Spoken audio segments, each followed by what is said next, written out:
Hey everyone! Today on the plastic canvas we're painting the Menhirs from Tainted Grail, the Fall of Avalon by Awakened Realms.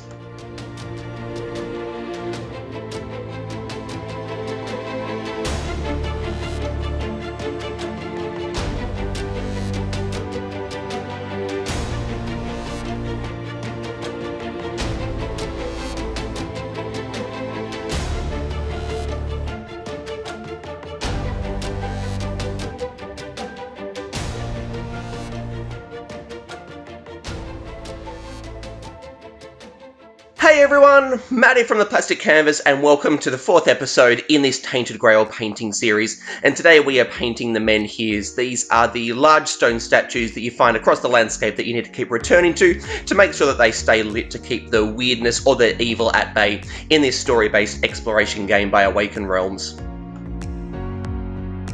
Now, when I first started thinking about how I was going to put this video together, I was originally going to show how I paint all three of the Menhirs because there are three different sculpts. And so I was thinking about what the best way to go about that was, and I came down to sort of really two different ways that I could do that. Either I show the normal amount of footage that I do for a mini, and therefore the video becomes 3 times as long as what a video normally does, or I could just show little snippets of each to try and keep the video a little bit shorter. Now, I wasn't going to be putting a video together that was going to go for an hour and a half to 2 hours, so showing the full amount for each wasn't really an option. And I didn't really think that it was very purposeful to just show little bits and pieces of each because it doesn't really show you like the full extent of what I'm doing. And so I didn't really think that there was a lot of worth in that.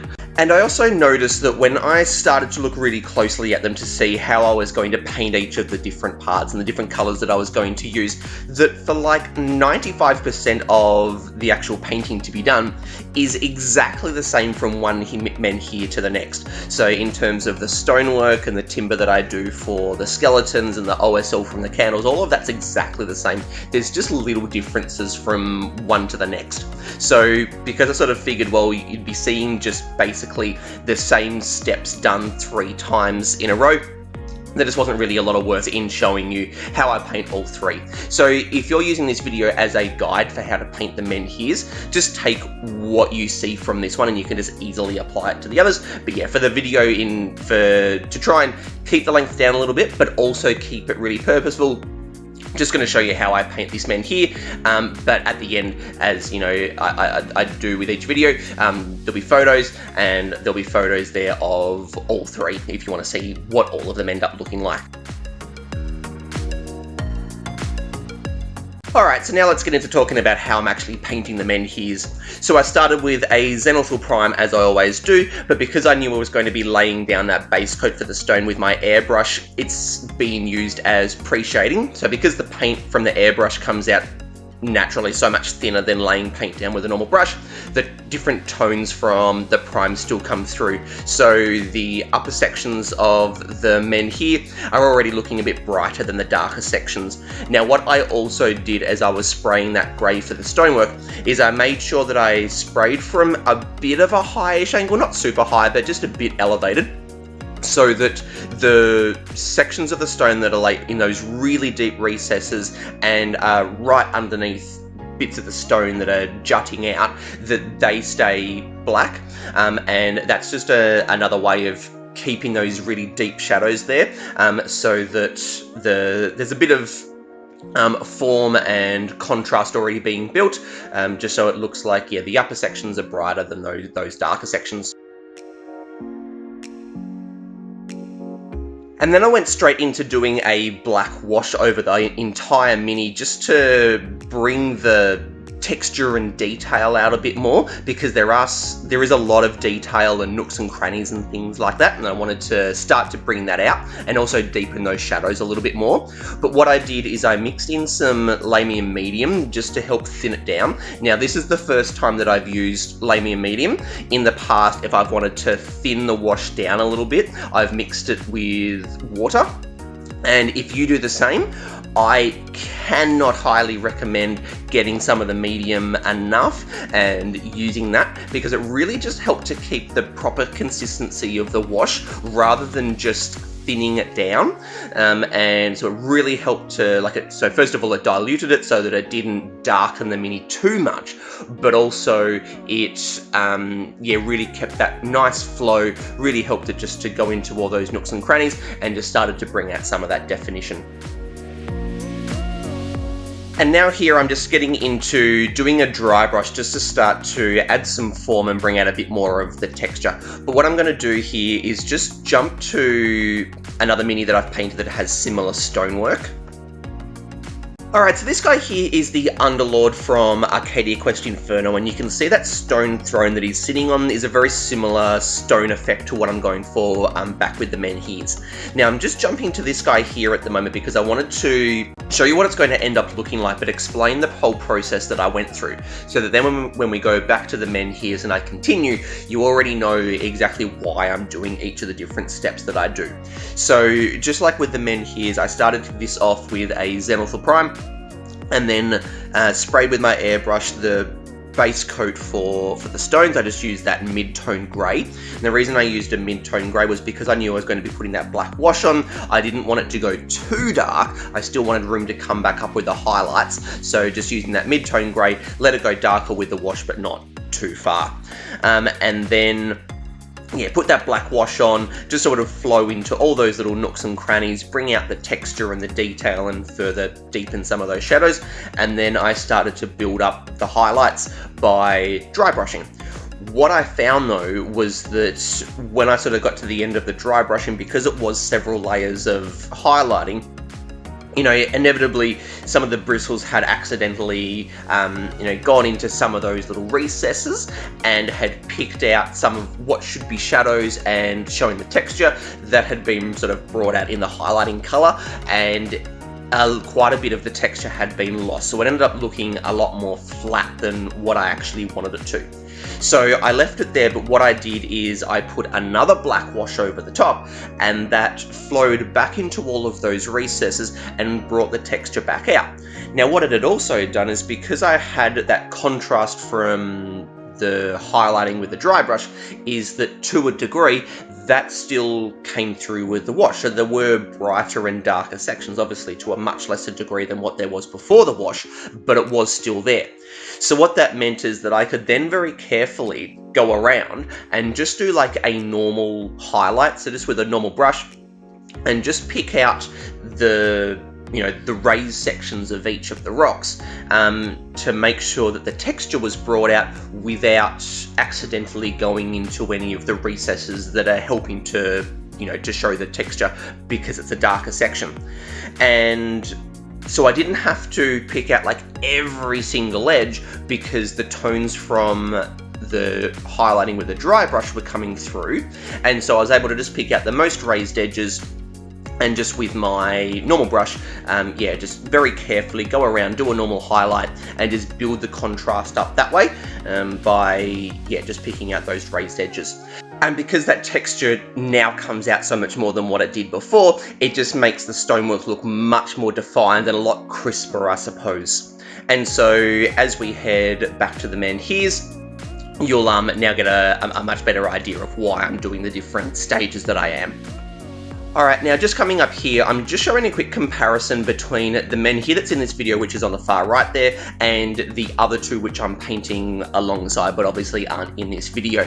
And it just shows the difference between this current stage of highlighting that I'm doing at the moment and the stage beforehand, before this stage had been started. Because in that little clip that I showed there, the two that are not in this video had this stage of highlighting done, and at the time this Menhir hadn't. And the reason that I just wanted to include that is that I think it's really, really important when you're doing a stage like this highlighting to be able to keep track of the effect that you're actually building up.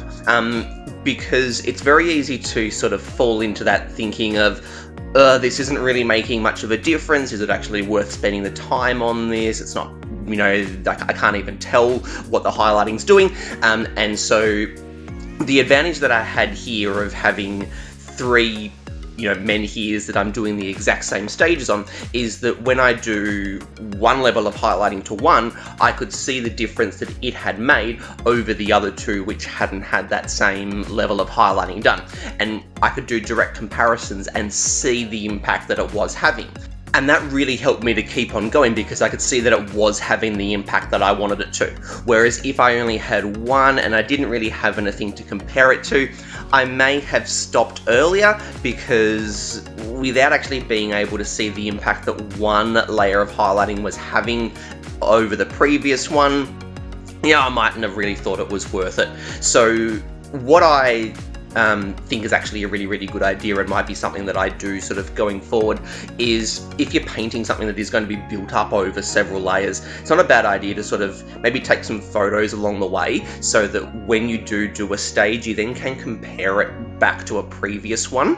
If you're doing some highlighting or whatever and it's not one that's going to be built up over many layers, definitely not worth doing it. But because there was quite a few layers that went into that highlighting, something like that, I think it is worth just giving yourself something to keep track of the progress that you are making, because it made a lot more of an impact than what I actually thought it would, and it was only because I could do a direct comparison between two that I could see that. So I think that's definitely a good thing to kind of keep yourself motivated, I suppose, to keep building up the effect that you want to, whether it's highlighting or doing some rust or some weathering effects or something like that, because you can't actually just with that mini see what it started as and how far you've brought it with that effect. You need something to be able to do that with, and whether it's a photos or if you've got multiples of the same mini, being able to look at them, I think it is an important thing to keep yourself going and to make sure that you do enough stages to push that effect to where you want it to. And I was really, really happy with where the highlighting ended up with through the dry brushing there, because it did actually build some really, really good contrast. But again, if I didn't have that comparison to be able to make, I wouldn't have seen the extent to which the contrast had actually been built up. So while I was talking there, you would have seen that I did that second stage of the wash. And like I said, when I showed that underlord picture, that was just to bring the texture back out that was lost when doing that initial dry brushing stage with the highlighting. And but still the tones and the contrast that I'd built up in that initial highlighting still came through. So now I've just gone back to the grey that I used as the base coat, just to pick out the raised sections of each of the stones, just to build that texture back up again and make it really clearly defined, all of the detail that's in this sculpt. So as you can see, I've just gone to one of my smaller brushes. This is just my character brush, and with that base coat colour, just picking out all of those raised areas, and I'm going over all of the mini in this base coat, just so that I can start to build that contrast up against the wash. And then I'll start to mix in a little bit of the misty grey, which is that lighter grey, and then I won't touch the lower sections of the mini as much. It'll just be more of the upper sections, just so that I can build it back up to how it looked before the wash went on, where the upper sections look like they're being hit by quite a bit more light than the lower sections. So this is quite a, obviously, time-consuming step. Would I paint stonework all the time like this in the future? Absolutely not. There's way too much time in this to be able to do this as a consistent approach. The reason that I have taken this level of care with it is because this is a game that I can already tell you we are going to love the absolute pants off, and this is a game that we are going to be putting a ton of hours into, and these are the most prominent figures out on the board, and so these are minis that I really, really, really wanted to do a good job of. And because they are going to spend the time on the table that they will, and because we are going to put the time into this game that we're going to, I thought it was worth really spending the time to pay close attention and care to the effects and the textures and things that I want to build out. So now you can see I've started to mix in some misty grey, and I'm now just focusing on more of the more prominent texture of the stone. So at that on the back there, at the bottom there's that person has sort of been carved into the stone. So just picked out some of the most prominent stonework there, and now I'm just focusing on the upper sections, and each layer I'll just be putting more and more of that misty grey in and focusing more and more on the upper sections of the mini, just to make the top brighter than the lower sections. So yeah, so like I was saying there, because this is a game that we are going to put so much time into, and these are such prominent figures, that's why I'm putting the time into building this effect up to the level that I am. So yeah, normally if I'm doing stonework, I might follow the same sort of process. So lay that initial base coat down, do that dry brush highlight, put the wash back on to bring the texture back out, and then I might just do a more careful dry brush for a second one. I wouldn't necessarily spend this much time. But yeah, I think in the end, I was really happy with the effect that I got out of this, both in terms of the contrast that I was able to build from the top down to the bottom. It really did look like the top was under more light than the bottom, and I think someone looking at this, their eyes are naturally going to be drawn to the upper sections, which is what I wanted.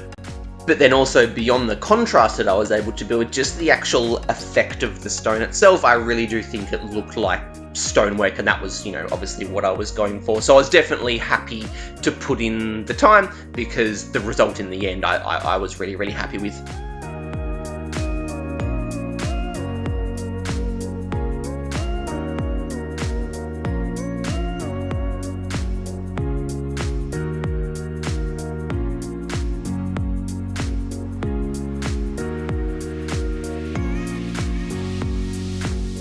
Alright, so here I am starting to paint the actual skeleton part of the Menhirs. Now, going into painting these, this was an aspect that I was never really sure of exactly what I was going to do with until I actually started painting it.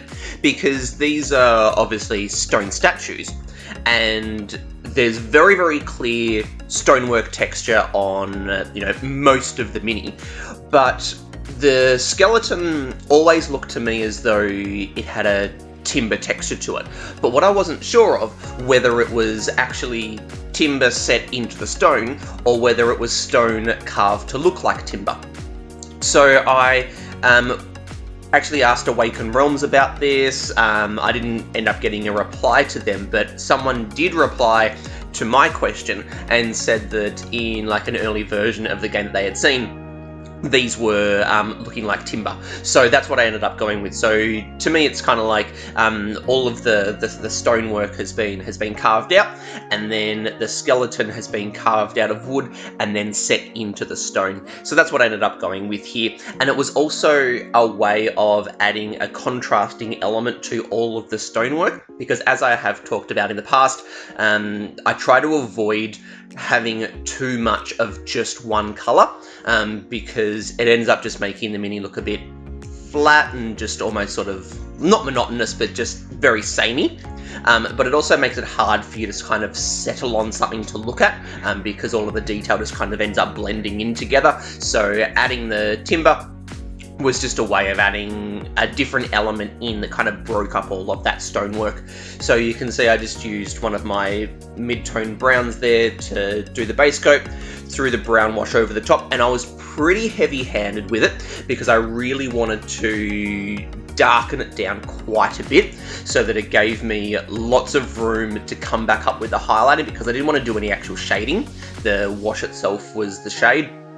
And so, yeah, went really heavy with the wash to really darken it, and that's given me lots of room to come back up with the highlighting. So just my initial highlighting here is just back with the earth brown, which is what I used to base coat the wood. And then, yeah, just going around picking out most of the textured parts, because most of it is going to be under some level of light. And then once I've gone around, picked out most of the raised sections, I then start to mix in the leather brown, I think it is, which is one of my lighter browns, and then just start to go around and pick out some of the more prominent raised sections that would be getting more light than that initial stage of highlighting that I did, and then just each subsequent layer just gets more and more of the leather brown mixed in, and then just focusing more and more on the upper sections of the wood, and the tops of the arms and the hands and things like that, where more of the light would be hitting. And then eventually I think I do finish off with just a straight leather brown highlight, just to really pick out the most raised sections. So this is really just a normal highlighting process that I'm going through, of just gradually building up the tones and just trying to do it over several layers. And so what I'm also trying to do there is, and I've talked about this plenty in the past, is I try to feather out the edge of the highlighting that I've done. So I put down the paint where the light would be hitting, then clean off the brush. I'm a brush licker, but you can do that with your water in your cup, and then so just with the wet bristles, just feather out the edges, just to get a smooth transition between that highlight that's going down and the previous highlight that's happened, and then just gradually build up the tones that way, just to get a smooth transition between each highlight, so that there aren't any defined lines. And then also by gradually building it up over several layers and feathering one layer into the previous one, allows me to go much brighter with the highlights than what I could if I wasn't feathering it out, because it's all about just building that contrast, so that then when the menhirs are in the middle of the table and we're sitting around the edge playing, that contrast can still be seen.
These kind of bands or whatever they are that's wrapping around the arms of the skeleton here is another element that I wasn't really sure of exactly what it was supposed to be. I didn't know if it was supposed to be, again, like the stone carving, but then once I started to paint the actual wood, it obviously wasn't going to be stone anymore, or whether it was metal that had been wrapped around the timber.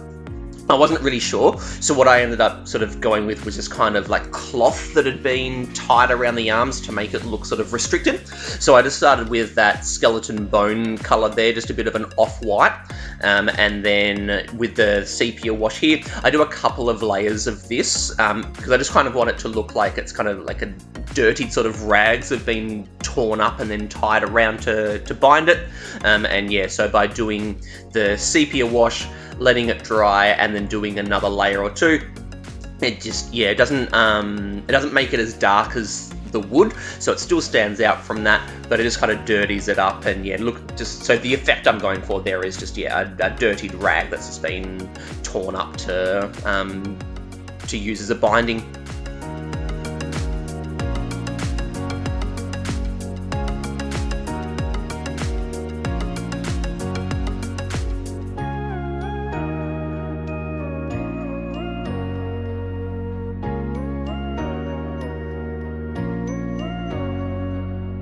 Alright, so in a minute or two I'm going to start getting into the OSL, so doing the glow coming from the candles onto the surrounding surfaces.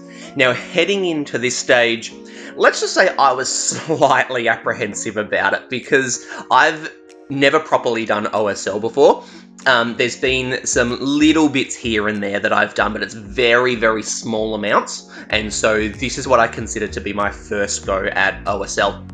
And so I've put all this time into the stonework and the texture on the timber and that, and now I'm going to paint over the top of it in a technique that I've never really done before. So yeah, so I wasn't too sure about how to go about it. So first thing that I did was I jumped online, so I went on Instagram and different Facebook groups and things like that I'm a part of, just to see how other people had not only done the glow with the Menhirs, but just OSL in general, especially candles, campfires, any sort of flame effects that I could find. So what I did is, as I was looking through, if there were any that really made me pause and take note of one in particular, I tried to notice what about it got me to stop and look at it, and if I could see consistencies between, so here I am just starting with the OSL now, if I could see consistencies between the ones that were making me stop and why they were standing out. And there were two main things that I noticed about the ones that really got me to stop and take notice of them. The first was that really good care had been taken to make sure that there was a consistent direction of lighting on each of the objects that was being hit by the light. So what that means is that how a particular object is going to be highlighted really depends on where it is in relation to the light source. So if you look at this part here, you've got the candles down the bottom there, in between the legs of this guy that's been carved out of the stone. The rocks that are above it are going to have the bottom edges, being hit by light, whereas that edge that's running down to the left-hand side, it's got the right-hand edge of it that's being picked out by the lights. So the way that I made sure that I was being consistent with the lighting was I treated every separate stone or sword or whatever it is that I was highlighting as a separate element, and I really considered where it was in relation to the candle and which edges of that particular object were going to be hit by light and which ones wouldn't be, because what I found as I was doing this, especially with the other ones, I'd done one of the other Menhirs before doing this one, so this is my second go at it, I suppose. What I really found with that one is that the contrast that was created by picking out the correct edges and then leaving certain parts not in light was really, really important, and that really helped to show that it was being hit from a certain direction, because there were parts being hit by light and parts that weren't. And yeah, so considering that direction was really, really important, and that was the first thing that really stood out. And the second thing that I noticed about all of the ones that I paused on and took note of was the way that the intensity of the light had been built up. Because not everything is being hit by the same amount of light. The closer that something is to the light source, the more intense the light is. So the objects that are only just receiving the smallest amount of light right off in the distance are just going to be under a very, very, very faint glow. And that's gradually going to build up more intense, more intense, more intense, until you get to those parts that are right up around the light source, and they're going to be hit by really, really intense light. And so what you want to end up with is the effect that, the parts that are right around it are being hit by lots of light, and the parts that are further away are being hit by less light. And so what I did to build that intensity up is, starting with the orange there, I really, really thin that down, heavily, heavily thin that down to create more of a glaze rather than a paint, I suppose. And I just went around and picked out every single surface and edge that I thought would get some amount of light from the candle. Even if it was only the tiniest kiss of light, it got this really, really thin down glaze put over the top of it. So this just created that initial glow that would be received from the candle. And then once that had dried, I then thickened the paint slightly, so just into that really, really thin down mix, I just put a bit more paint just to thicken it up a little bit. And then I went around and I picked out all of the edges that would be getting more light than just that initial glow. And then once I'd picked out all of those edges, I then mixed in a bit more orange to thicken it up a little bit more. And then I picked out all of the edges that would be getting a bit more light than that stage. And I just kept repeating that and repeating it and repeating it until I'd worked up to just the orange straight from the bottle, no water mixed in at all. And then I was just picking out the edges just immediately around the candle. And so that created that initial transition. So it went from the parts that were just that super, super thin down paint that was just that initial glow right around the edge, and then just gradually thicker and thicker and thicker until I was right in the middle, yeah, that helped to build that transition. Also, what I'd done is, going back to that first point that I made of considering the directionality of the light, some objects, even just within one stone, went from that really, really faint glow through to that thicker orange, because the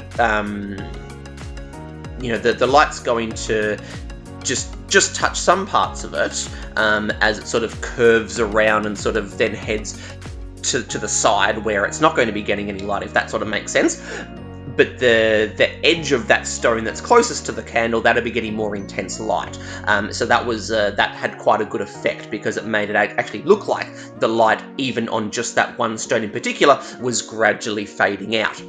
And then, as you can see now, I'm starting to mix in some yellow. And this is just to build the intensity even more. So I started with mostly orange, a little bit of yellow mixed in, and picked out the edges that would be getting this higher intensity of light. And then, yeah, so went around, picked out all of those edges, and then mixed in some more yellow, went around, and just kept doing that, but reduced and reduced and reduced the radius, I suppose, to which I was actually picking out these edges, because light goes out, in a circle, and so yeah, just try to imagine circles of light, and those circles gradually getting less and less and less. And now you can see I'm painting in just pure yellow, and this really is concentrating it right around, just around the candle.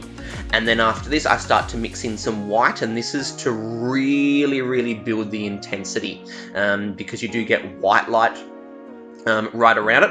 Also, as I've talked about before, painting these to be in the middle of the table, this glow needs to be, or the lighting effect rather, needs to be seen while sitting around the edge of the table, and to really push the fact that the surfaces that are immediately around the candle are being hit by more intense light than further away.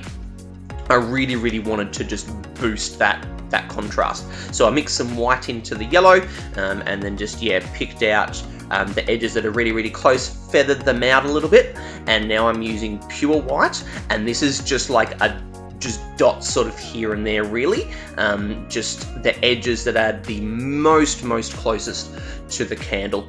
And what that's helped to do is boost the intensity immediately around it, which has helped to emphasize the transition from that softest glow at the furthest distance that the light is reaching, right through to the intensity that's immediately around it.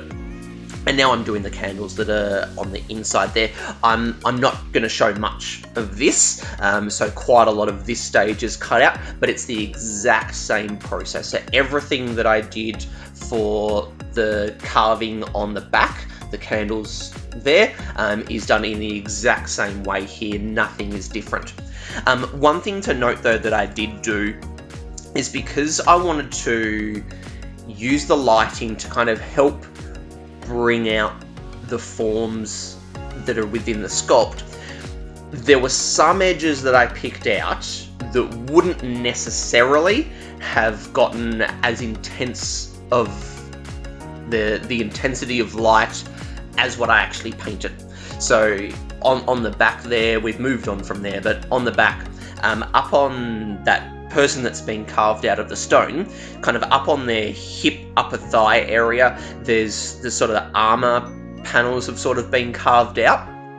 And because they were kind of quite protruding, when I mixed the yellow into the orange, I picked out some of those edges just to help show that they are sticking out a bit more than the recesses behind it, and I wanted to build some more contrast there. So in reality, those parts of the armor that are being carved were probably too far away from the light source to get the yellow coloring in it, I suppose.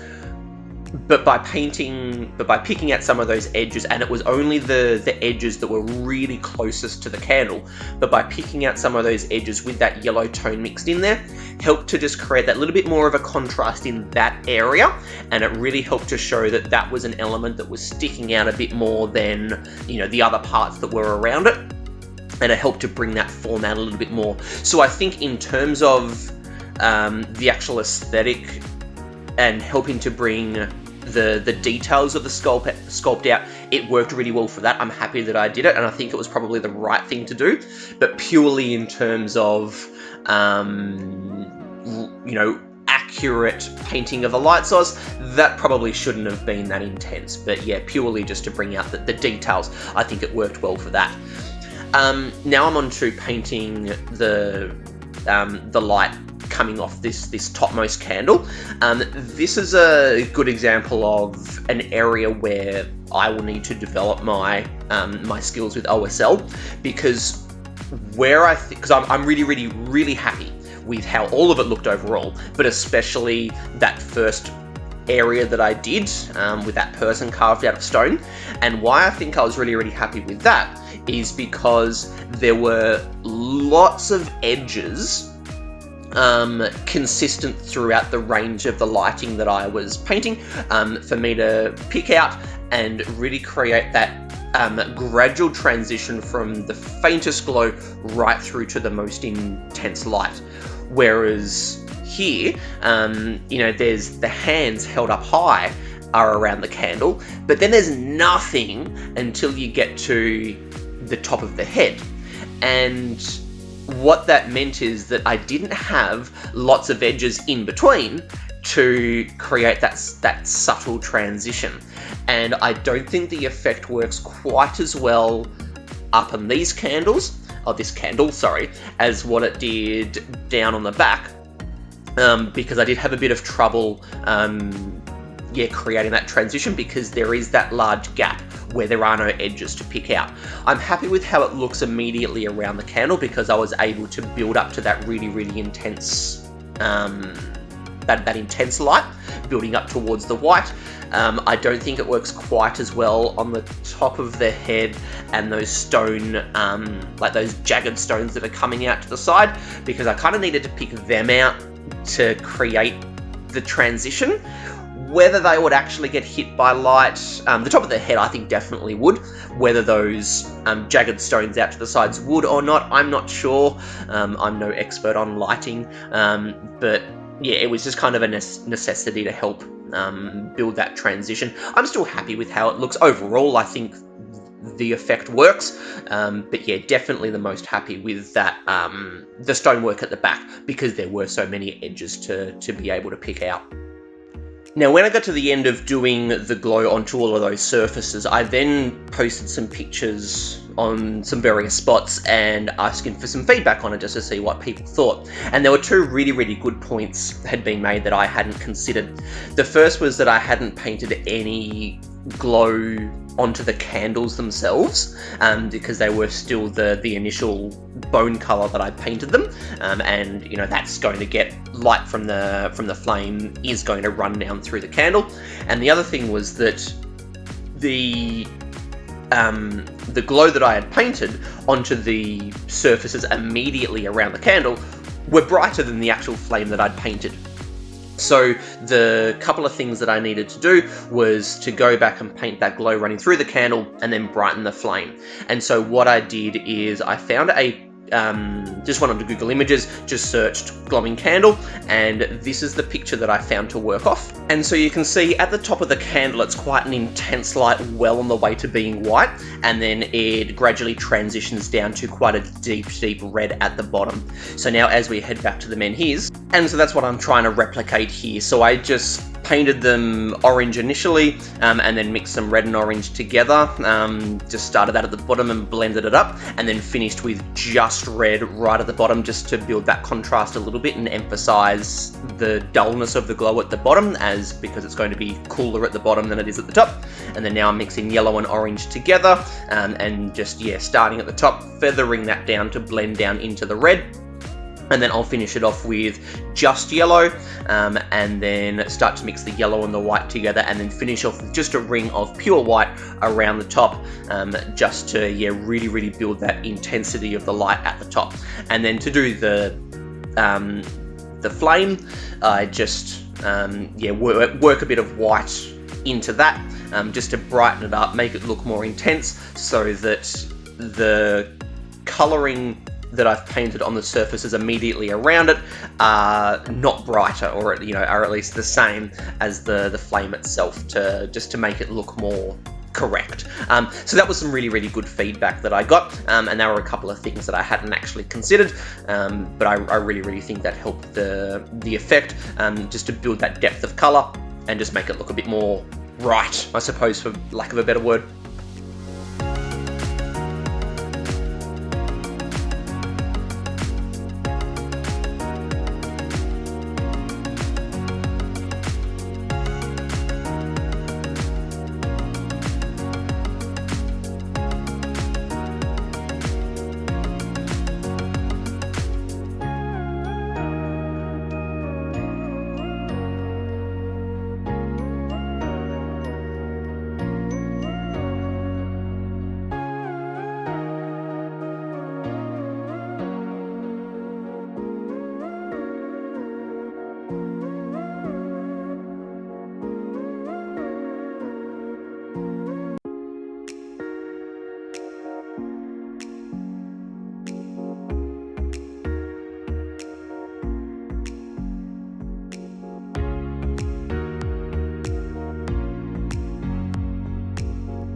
Alright, so now I'm just starting a really simple approach to the base, not doing too much, but I just really wanted to emphasize the fact that these stone statues are out in the environment, have been for quite a while, and really are part of it.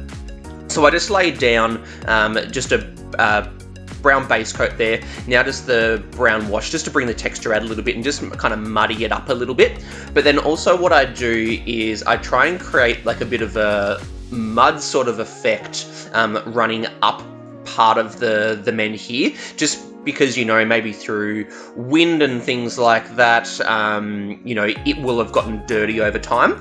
And so the way that I did this was by building it up over several layers. So I just started with the wash right at the base, and then just build it up towards the top. Some parts went up quite a bit, some just a little bit, because it's not going to be consistent.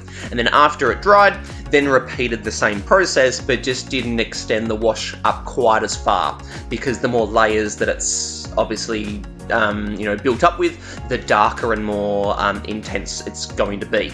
And so I built this up over several layers, always starting at the bottom and then working up, but just not quite as far. And then now I'm just using the Sterling mud to create a proper mud effect. This doesn't extend up as far as what I did with the wash, because I wanted it to sort of transition out a little bit, as it sort of, as it gets further and further up, less and less mud is going to, have gotten up there, so I didn't want it to all be the same. And then I just, after this is dried, just a couple of tufts of grass, and then I use just green tea leaves to just do some undergrowth, and that kind of goes up the sides as well a little bit, just to make it look like it's all been blown up there. The effect that I'm simply going for is that these stone statues, they haven't just recently been plonked out there, they've been there for quite a while, and weather has sort of taken its toll, and yeah, just wanted to make it look as though over time mud and dirt and whatnot has built up around it.